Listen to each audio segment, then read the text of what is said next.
మగవాళ్ళకు బంగారం అంటే ఎంతో ప్రీతి. ఇంట్లో ఏ చిన్న ఫంక్షన్ జరిగినా బంగారం కొనేందుకే ఆసక్తి చూపిస్తూ ఉంటారు. కొత్త కొత్త డిజైన్స్ వచ్చే జ్యువెలరీని కొనేందుకు మహిళలు ఎక్కువగా సమయాన్ని కేటాయిస్తూ ఉంటారు. అలాంటి ఆడవారు ఇంతగా ఇష్టపడే బంగారం ధరలు మాత్రం కుదురుగా ఉండవు. రోజువారీ బంగారం ధరల్లో మార్పులు చోటు చేసుకుంటాయి. ఈ నేపథ్యంలోనే బంగారం ధరలకు సంబంధించిన సమాచారాన్ని యోయో టీవీ ఛానల్ తమ వ్యూవర్స్ కోసం ప్రతిరోజు మీకు అందిస్తోంది.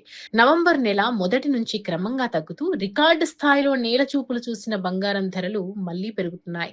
ఒక్క రోజులో 24 క్యారెట్ల బంగారం ధరపై రూ. 660 పెరగగా 22 క్యారెట్ల బంగారం ధర రూ. 600 వరకు పెరిగింది. దీంతో ప్రస్తుతం హైదరాబాద్ బులియన్ మార్కెట్లో 24 క్యారెట్ల బంగారం 10 గ్రాముల ధర రూ. 76,310 కాగా 22 క్యారెట్ల బంగారం ధర రూ. 69,950గా ఉంది. ఇక అటు వెండి ధరలు మాత్రం స్థిరంగా కొనసాగుతున్నాయి. బులియన్ మార్కెట్లో కిలో వెండి ధర రూ. 99,000గా ఉంది.